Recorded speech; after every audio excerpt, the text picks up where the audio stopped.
Now, worried about the hardship caused by fuel subsidy policy, President Bola Tinubu in the week resubmitted former President Muhammadu Buhari's $800 million World Bank loan request to the Senate. Now, with barely 19 days to the end of his administration, Buhari sent the loan request to the National Assembly, but the lawmakers failed to act on it before the expiration of their legislative tenure in June. According to Tinubu, the loan will be shared among 12 million poor households at 8,000 naira for each for 6 months.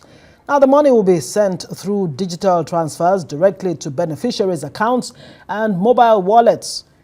In the same vein, the president secured the nod of the National Assembly to convert another 500 billion naira from the approved 819 billion supplementary budget for 2022 as palliatives to reduce the hardship of petrol subsidy removal. Now, reactions have continued to trail the move, with many questioning the rationale behind it all. Also raising concerns is the allocation of 10, how much is that? Some billions, to the National Assembly, about 70 billion or so for the working condition of new members at a time when poor Nigerians are faced with hardship. Well, to help us take a look at the issues of fuel subsidy and, of course, the removal of fuel subsidy and the World Bank loan bailout, I have joining me in the studio former Chairman, Senate Committee on Rules and Business, Senator Enang. Enang is also a former senior special advisor to the President on National Assembly matters. We're also joined by a chieftain of the All Progressives Congress, Uche Nwosu. Thank you, both of you gentlemen, to this week. Thank you. Yes, okay, so let's start off. There are two issues we're going to be looking at. The removal of fuel subsidy and, of course, the subsequent palliatives to cushion the effect of that. And later, of course, the declaration of emergency in the food sector, Nigeria's food security. Let me start with you, distinguished senator. The question is, and it's the question I've asked a number of our guests in the course of the week, do Nigerians really need palliatives or intervention programs that can actually address long-term poverty challenges? Yeah, for now, I am of the APC. Right. And you're both of the we APC. We are of the APC, and both of us are bound to defend the policies of our government. And therefore, His Excellency, our President, thought it wise to make this submission to the National Assembly.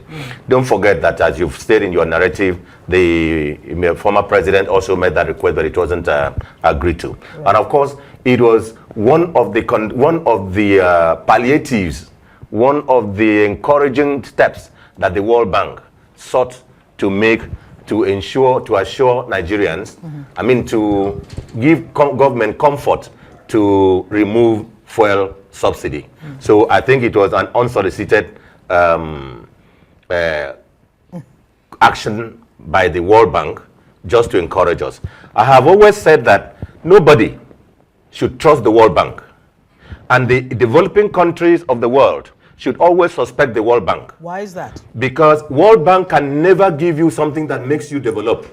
World Bank will give you every loan and every assistance that will make you depend on the developed countries, that will make you develop on rely on Europe, the Americas, Western and Eastern Europe, and other countries who are their patrons, so that you don't develop. Well, we've taken the loan. But let it just be, it is something that will last for only about 2 weeks. It will not sustain Nigeria. What will sustain Nigeria and Nigerians is a sustainable action at the small scale level for almost every local government or every 3-4 group of local governments to have a refinery park where they are refining petroleum products, petrol, diesel, and all that. I have been on this advocacy for years. One, that we should convert the artisanal refineries into use and develop it. Now, I have gone beyond that. Right. We're now saying, look, there are in other countries of the world, as at today, many nations which are decommissioning their existing small-scale refineries because of the zero emission, right. you know, that decommissioning. And some of those refineries are lying west in those countries. Why don't we get them decommissioned, decoupled, and then we containerize them back to get to Nigeria? Or in the alternative, we simply look at those that are suspected to be owned by Nigerians or by some Nigerians, which some Nigerians have interest in most of those countries where they are refining petroleum products and sent to Nigeria.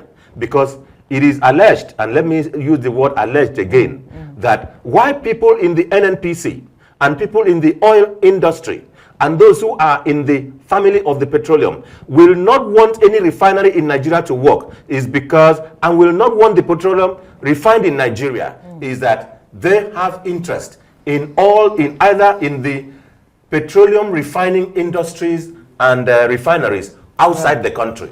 So, even the one in Niger.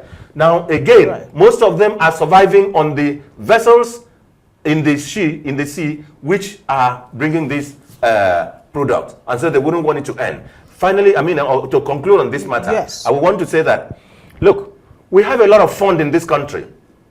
There is the 800 million naira which we are told we've saved from removal of subsidy in the a month. 400 for 2 months. It is 800 naira. Right. We should take that money, get it as a loan from the federation account, just like we did in the power sector under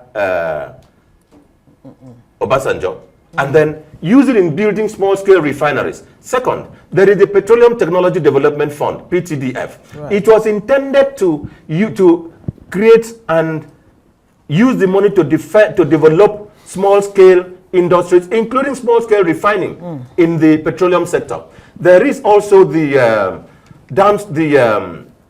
Local Content Development Board Fund, the monitoring board. There is fund in that account. There is the so in other words, what you're saying, look, there are so many money, Nigeria so much money really has no business going borrowing. They can't. We shouldn't Nigeria go can borrowing. actually solve this problem. Let me bring in Uche Nwosu here. You can't borrow. We have enough money in country to use. Uche Nwosu, do you agree with some of the points that he has raised already? First off, I mean, the whole idea of palliatives. Palliatives in themselves are another form of subsidy. You still need funding anyhow. If you're saving money from removing petrol subsidy, you still need funds to fund whatever palliatives you're coming up with. And So, I mean, look at it from that angle. I agree with him on the basis of borrowing. I think, like he said, World Bank, no money that comes from World Bank is free. We still have to pay back. But the issue is that what do we do to stop borrowing? Like he said, we're talking about palliatives, and we're borrowing money to pay palliative. Nice. This is to cushion the effects of the oil subsidy. Good initiative from the president. In fact, that means that even the president himself, the suffering that the poor people are going through, he's with them. And that's why he's doing that. But there is something he said that is very important. Very, very important. The modular refineries. Right. We have seen where people will go abroad and refine fuel and come back and sell to us. Then we have those people in the rural area that are doing small refineries, and we'll go and harass them, arrest them, beat them up, and burn their small refineries. Why don't we develop it? Why don't we go community by community, get these youths, organize them, let them form a committee that will refine this fuel and sell to the community and to the people around them. Okay, let's take the issue of Dangote. Dangote refinery is in Lagos. Right. Do you know that the amount of money it will cost trucks to load after the completion of Dangote refinery to load their fuel to Akwa Ibom or to Calabar, the transportation, the tears and repairs in their vehicle, and then the cost will not be the same thing having that modular refinery in Akwa Ibom State that will supply that of Akwa Ibom State. You find out that the money will go down. But whether you like it or not, we must find a way to increase our money and stop borrowing. Yeah, but both of you gentlemen, you're talking about long-term solutions. Long-term, I don't like the word palliatives. Long-term interventions in a sustainable manner. But in the meantime, it looks like the president is interested in fixing the hunger, poverty problem in the short term. What are the realistic short-term measures? Because we're hearing Labour, for example, is saying, look, it only 8,000 naira a month to households only amounts to, you know, a drop in the ocean. It won't even take you from here to there. So what's the sense in it? But then again, the question is, what are the short-term measures that, you know, this government can put in place to ease the pain of the removal of fuel subsidy? What I suggest... Are there any short-term measures? In fact, what I have suggested are very short-term measures. The short-term about it is that the refineries are available in the creeks. They're there. The army will go and then will destroy it, and then they will rebuild it. Why don't we withdraw? In fact, part of the fund that we should use in funding the refineries is the amount of the money that we are spending on Operation Delta Serve. That is the Army, the Navy, the Civil Defense, and all those people operating there. It is short term. The technology is there. The fuel is there. The crude is there. So just give it to them, let them produce, and give it to you. And these people have had many meetings with the government and said, look, if you give us the crude, we will pay you, because the cost of what we are paying to the unconventional channels, you know, that you have placed there is higher than if we were paying directly and buying the crude. Now, the other short term the government should do is this. The government should have an arrangement where it does emergency importation of petroleum products. It will get shipped, it will have the vessels. The vessels will bring in products. The government will allow it land without charging all those elements that were put in that raises the cost of petroleum product. It will remove it as if it is part of the palliative is given to the people. The government will now say, okay, we're not charging VAT, we're not charging tax, we're not charging custom duty, we're not starting NPA and other fees as a means of getting the fuel easily available to the people. That is also a short term. You don't, now, whatever you are charging in that, you are still putting the pain on the people. These are a very short term measures. Very short term measure. Right. And whatever we are looking for in Sokoto, it's there for your Sokoto. Whatever we are looking for, it's there for Sokoto trouser, like we say in this part. Uche, let me come to you. That fuel must come from abroad. Was it not under Buhari's administration, under the military and Shagari, that Shagari's government, that we were refining fuel and exporting to other countries? When did it tweak the head of Nigerians that this fuel, to be good in our car, in our BMW, must be imported? Uche was very quickly. It looks like a case of different strokes for different folks. The people in the riverine areas, in the Niger Delta, they are saying to Mr. President, look, if you're going to give us palliatives, it's not the same thing that we need, that the people in the up north need, or the people in the southwest. They are saying, for our own palliatives, we need boats. So can we look at it from that angle? How do you determine what each part of the country needs as palliatives? It can't be a one thing, you know, altogether. I think, a single approach. Yeah, I agree with them. In fact, on the issue of palliative, one thing I want to commend Mr. President for that, but one thing we should be very clear is the transparency in these palliatives. Because we don't want to see something that we normally see before. Like you just mentioned the issue of the people in the Niger Delta. Let me tell you, like sometimes, let me use the issue of NDDC for an example. You go to a state, and you have a local government, and you have a community, they have borehole, they have road.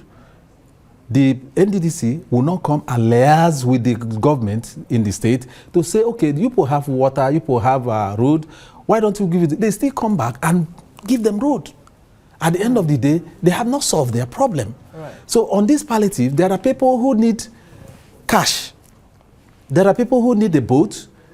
You go to Niger Delta, you go to some of these riverine area, crossing from one end of the hinterland to another end of hinterland takes them a lot of money to cross, and they charge them a lot. So government should provide boats for them to alleviate their suffering, to alleviate the money they spend in transporting themselves. You go to the north, there are people who want to start farming businesses.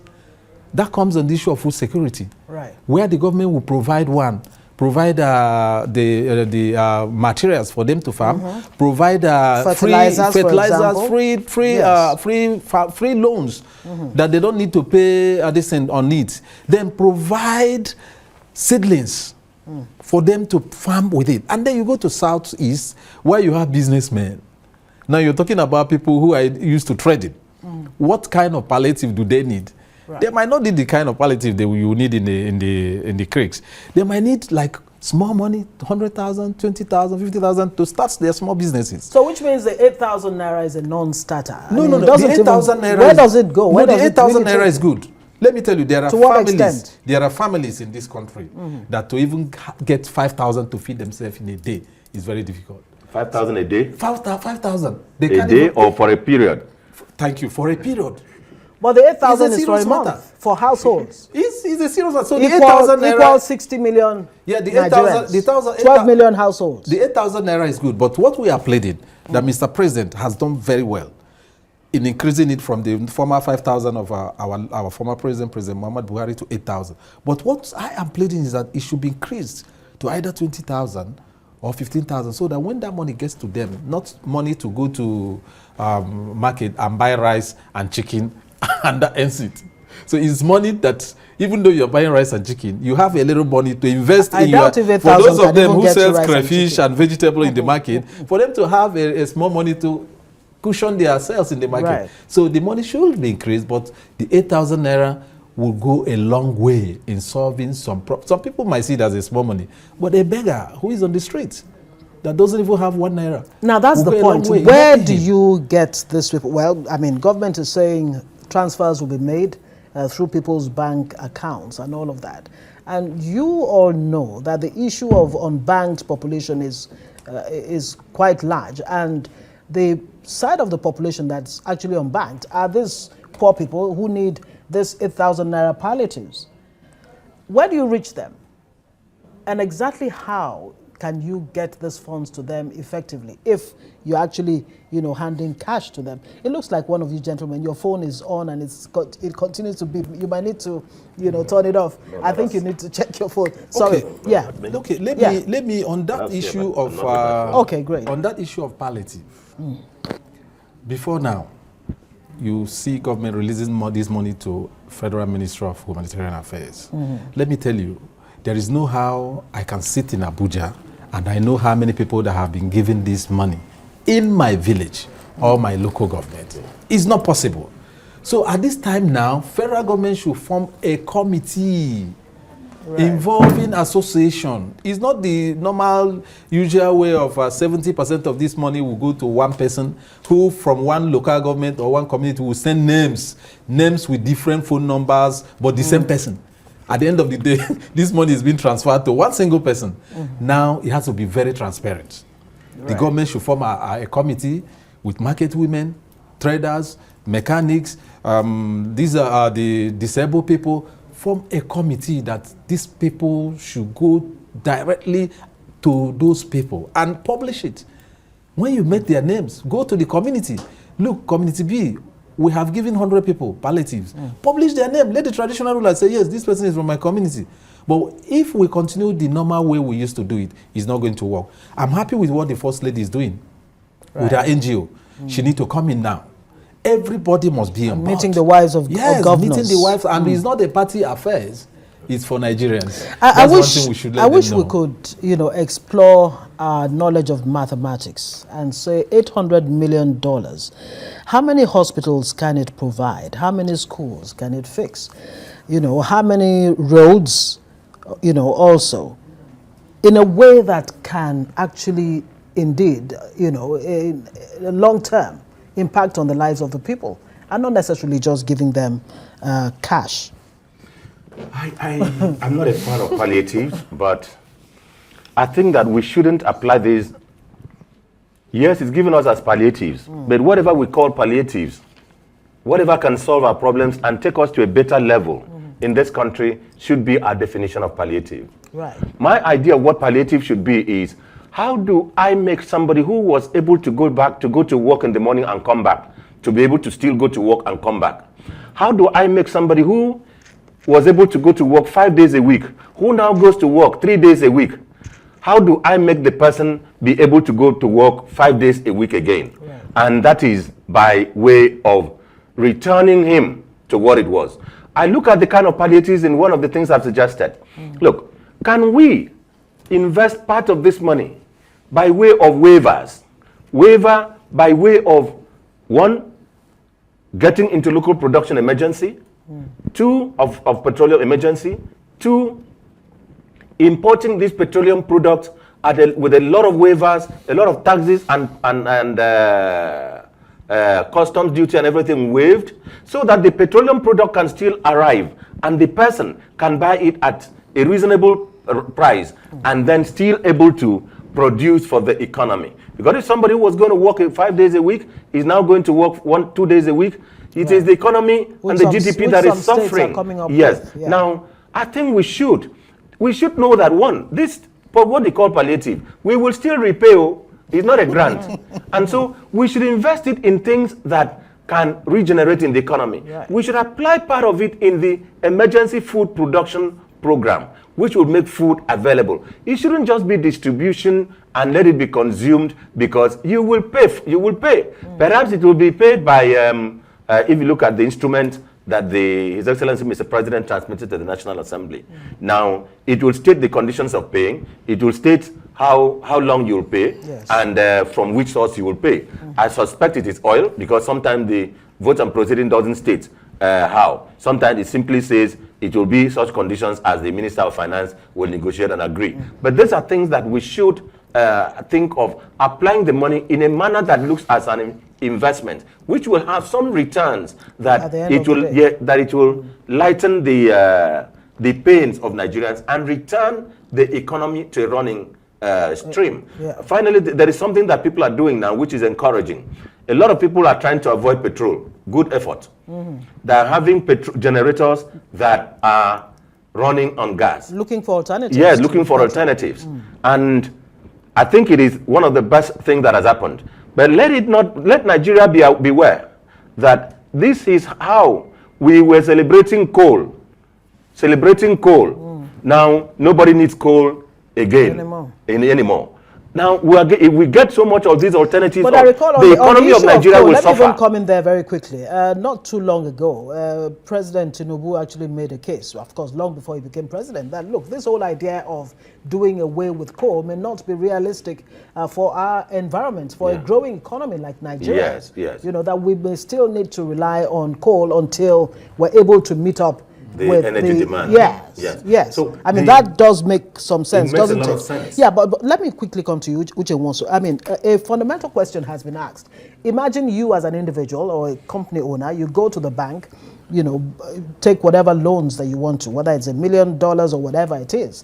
Will you take that loan and say, okay, my family has a poverty challenge or some economic challenge.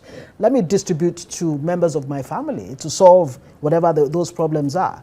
Does it really make sense? If you as an individual cannot do it or will not do it, does it make sense? Is it logical that a nation will do that? That's why I agree with my colleague, distinguished senator, on what he said about teaching them how to fish and not to be giving them fish every time to eat. Because once you keep giving them fish to eat, they always come to you to eat that fish. But once you teach them how to get that fish, nobody will come back again. For the issue of giving them palliative, this is a short-time measure. You give somebody 8,000 or 20,000, take 2-3 months, the person will come back again. Right. The person will even forget and say, no, we didn't get. But what can we do? Now, if we are going to borrow again, we should borrow to establish factories and industries. I made mention yesterday about commodity board. This is time for Mr. President to revisit the issue of commodity board. Yeah, which is one of the plans in the food, to revisit the issue of commodity board. Yes. We should have commodity board that can be able, One, to tackle the issue of industry. When you go along Jos Road, you go along Nasarawa Lafia Road, you see mangoes. You see guava, you see Benue, you see a lot of fruits. World Bank report has it that 40% of our food are wasted every year. Yeah. And what do we do about this? We need commodity board. We need to bring industries. Like he said, if we have money, we share. And after sharing the money, this will come again. What can we do to these people? So many of them, let me tell you that Nigerians are very intelligent. Of course. Especially the young ones, very talented, very intelligent. But the issue is that, can we give them a little push to establish their own and to employ and become employer of labor? And that is all what we're going to do. So I believe that Mr. President has done well in this short time. I call it short time because some even can finish some can finish that money in 1 hour. Yes. They will just go to one beer parlour. But you know that, of course. Now, President Tinubu, in talking about this palliatives and cash transfers, he has made it very clear that he does not want these funds to go into wrong hands. And some are actually saying, look, we don't want politicians to hijack, these palliatives.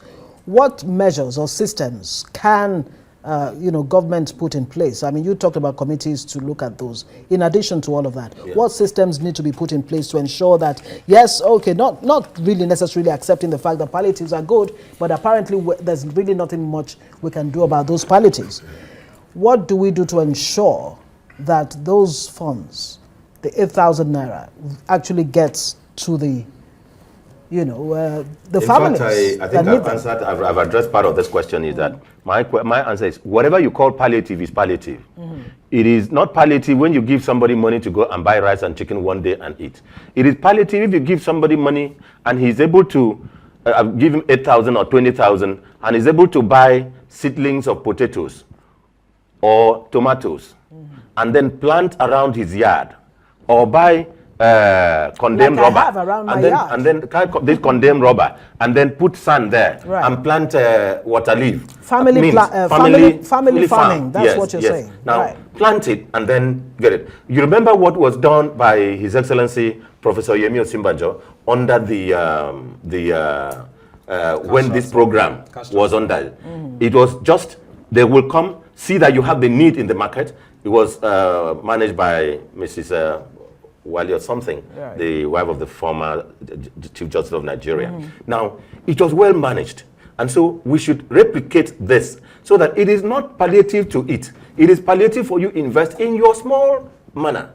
It is palliative to it in your small businesses. If you come to my village, there are women who, if they have the smallest money, 20,000, 50,000, they won't go to come to buy things. They will plant most of the things around in their compound, in their farms. They will rent, lease land and plant yam long term. But by the side of the yam, they plant potatoes, which is only 60 days. It will. By the planting of the potatoes, they will do ugu by the side of it.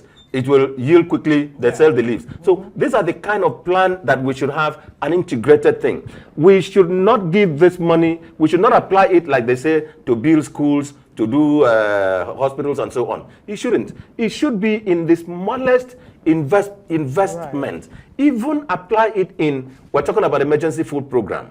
Emergency food, you can even apply for them. There are those who have oil palm farms. Oil palm trees. They need just 30, 50,000 to go prune the oil palm trees, do the weeding, and in 2 months, in 30 days, the palm fruits are yielding again, having life. You do like what we call farm rescue in the program we did in the Niger Delta, farm rescue. No, so you monitor and make sure that there is application of these monies in those things that will, in any manner, yield something to the economy, not just rice and chicken. As a lawmaker yourself, let me ask this. The reps approved this, loans and all of that. Do you think the lawmakers asked the right kind of questions in a way that will, make them go ahead and give, the approval for these loans? Because it was rather speedily done, very, very quickly. In the National Assembly, when we were in the National Assembly, when a request for a loan comes, you will tell us what you want to do with the loan, where the money is coming from, how you will repair, the terms and conditions of the loan, the moratorium, the persons who are going to benefit. How much will the economy, what will you be? And we make sure that it is the same thing, it is the thing and the items and the projects and programs in which you invested the loan money that will come back to repay the loan. I will not be able, because I didn't follow. I followed when His Excellency Mr. President submitted the request, but I didn't see a detailed debate on the floor to show that this is how it is going to be repaid. These are the conditions. These are the persons too. So I think that will be gotten from the verbatim report or the Hansard or the vote and proceedings, which Nigerians are free, and you go online, you can get on the website of the Senate or the House of Representatives. You'll get the conditions as they are there. Uche Nwosu, before we wrap on this, because we're still going to talk about food, the food emergency when we come back from a short breather. Well, the PDP says, let's look at the political angle to all of this, that this is really just a means to divert public funds. I don't think it's true. They said, there's this proverb that said, no matter what you do, your enemy can never clap for you. He will always criticize you. When you go, even in PDP states, there is hunger. There's hunger everywhere. There is hunger everywhere. So a hungry man in Maiduguri is a hungry man in River State. Hunger does not say you are from Maiduguri or you are from PDP state. No, let me leave you and go and face APC state. That's not true. They should be able to appreciate Mr. President. What they should be talking about and what they should ask Mr. President to do, the transparency in the handling of this palliative.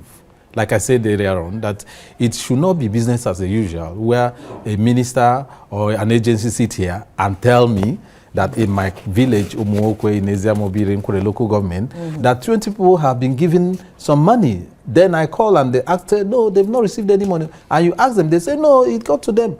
That should not be business as usual. Great. A committee should be set up. Market women should be there. Traders should be there.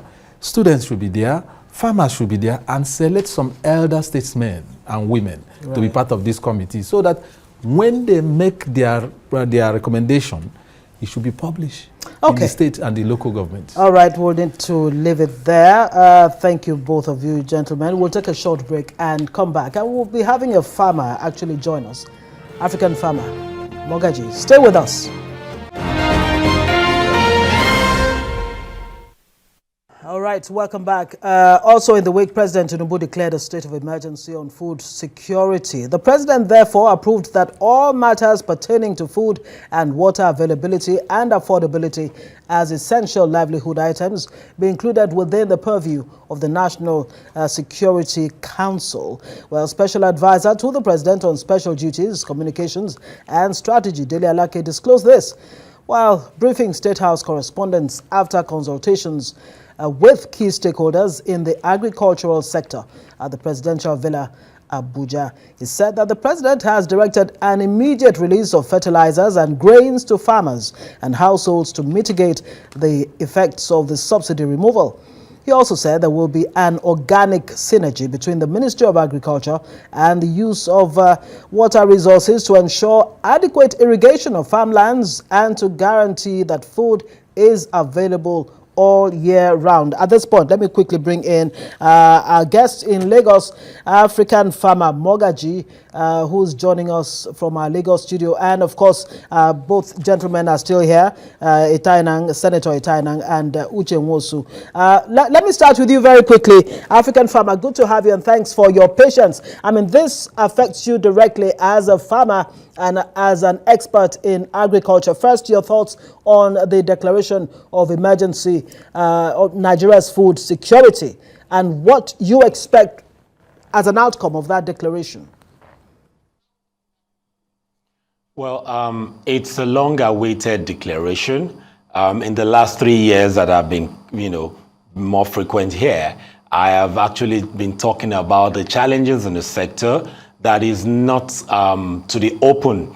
And so in the sector generally, we are excited and happy that President Tinubu took the tough decision to actually declare a state of emergency. So it's a decision taken in the right direction, and that would actually raise up a lot of issues and help us move in the right direction to know what to do and learn from what has happened in the past. So it's in the right direction.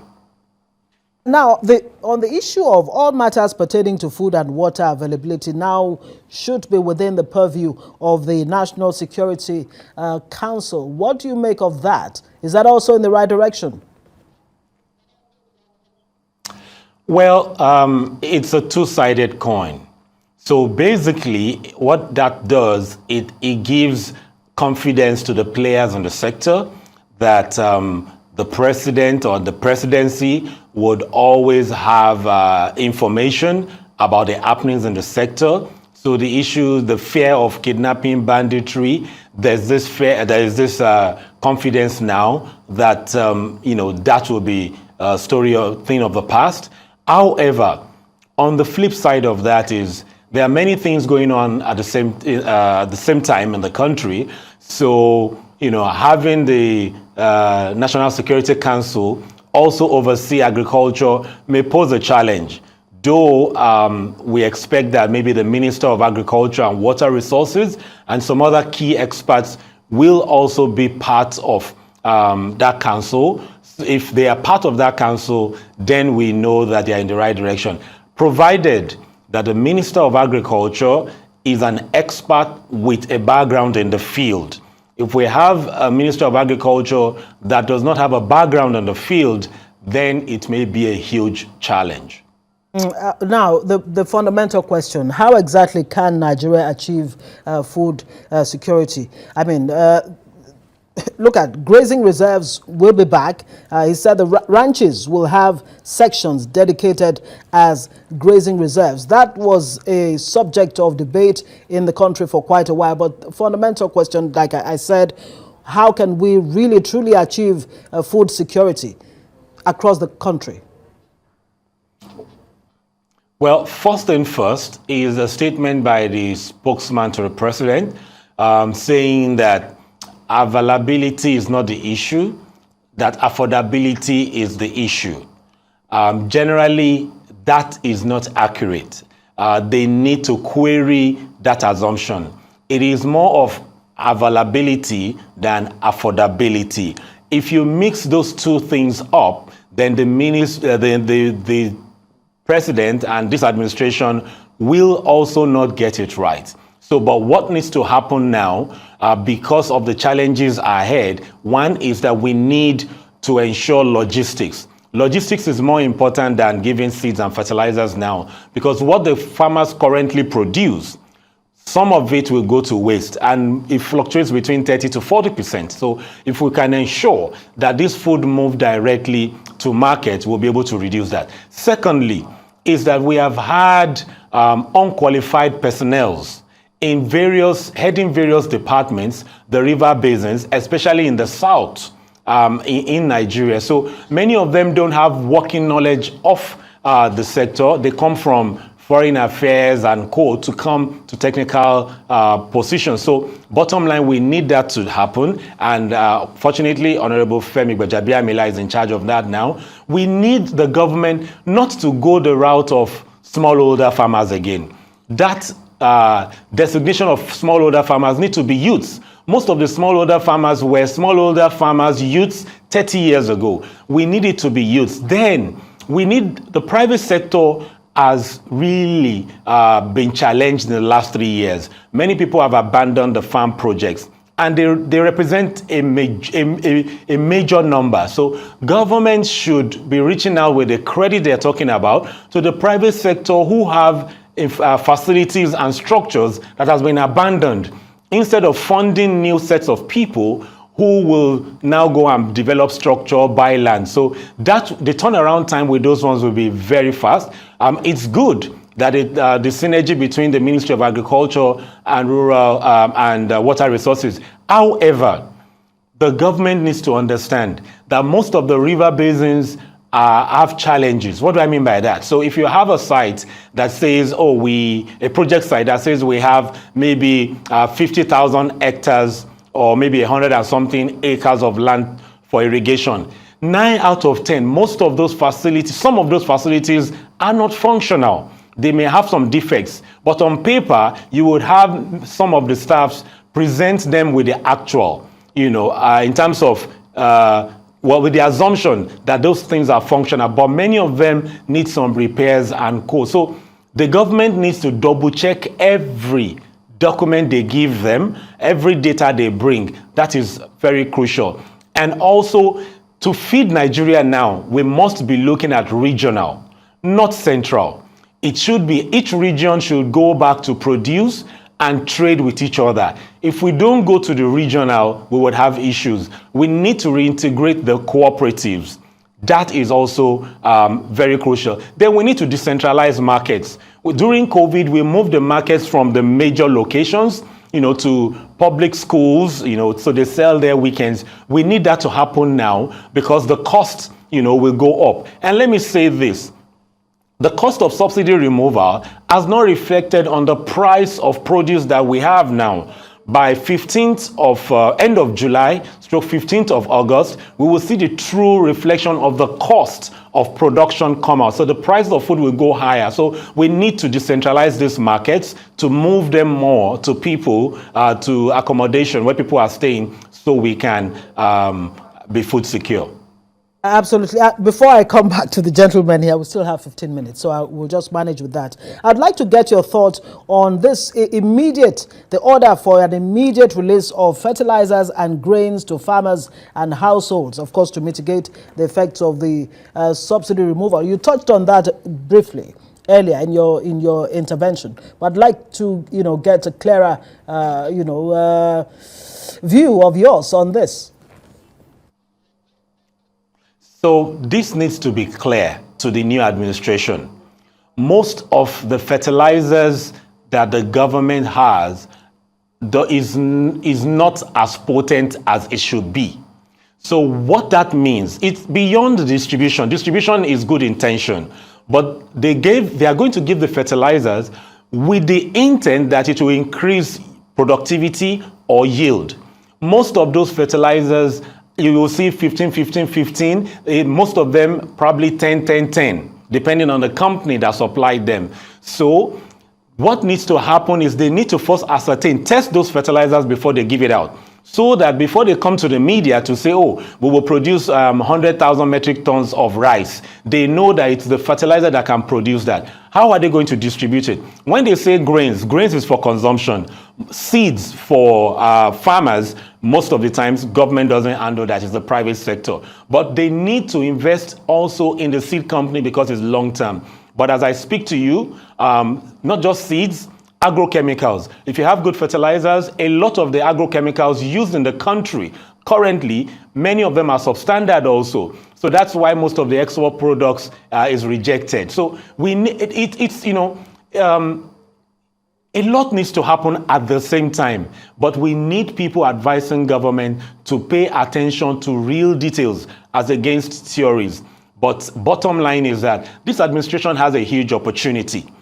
The huge opportunity is that they can turn things around before December if they are working with the right information. So throwing money at food production will not make it work. Money is the least resource we need in the agri sector. We need the infrastructures to work. We need NAFDAC to do a better job. We need them to equip plant quarantine, because all is an ecosystem that must work together. And the dry season, the floods are coming very soon. So it's not a function of fertilizer. They need to focus more on the upland farming and not the lowlands. The floods will sweep off the lowlands, and it will be the upland. And as the waters are receding by end of October to November, they need to have empowered the farmers to be able to grow, but not the old farmers, more than youth farmers. Sons of those farmers, daughters of those farmers. If they give these resources to the old people, they will sell it again. And unfortunately, we would be back where we are.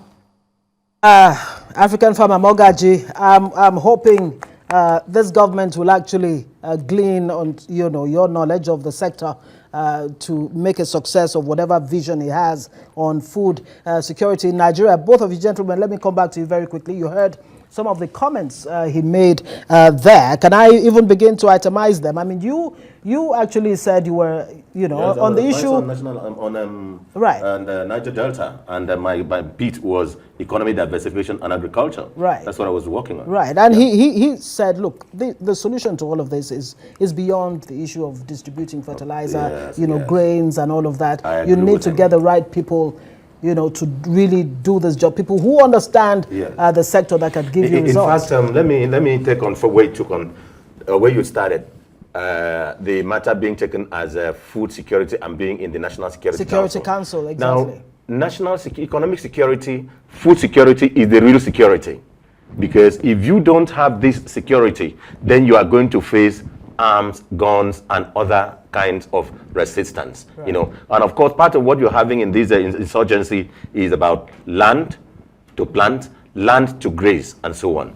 Now, let me agree on one thing which I really, really worked on, which he has said, and I have submitted a memo to the to the National Assembly. It is that the National Assembly should ensure that in budgeting, they give to the river basins just job of the river basin. Look at the job of the river basins. It wasn't to go and build schools, build roads, go and do erosion control in area that doesn't concern agriculture. It was simply to do agriculture, make for food security, and take care of agricultural productivity within a particular river basin. Right. That is why it was called river basin. Mm-hmm. But now, even when you give a managing director, okay, you have 6 billion or 5 billion for the year, the managing director of a river basin will look for the project that he can award contract and make money. And can put school, he will go and build a sport development center and so on. That should not be. What I urge this government to do to ensure agricultural security is to recover river basin and retool it back to the functions of river basin, which was to work on agriculture. And the National Assembly and the Ministry of Agriculture and Natural Resources, Ministry of Water Resources, should ensure that the river basins don't do any other thing. Give the work of roads to the Ministry of Works. Give the work of erosion to Ministry of Environment. Give the work of schools to education and so on. Right. Back to this.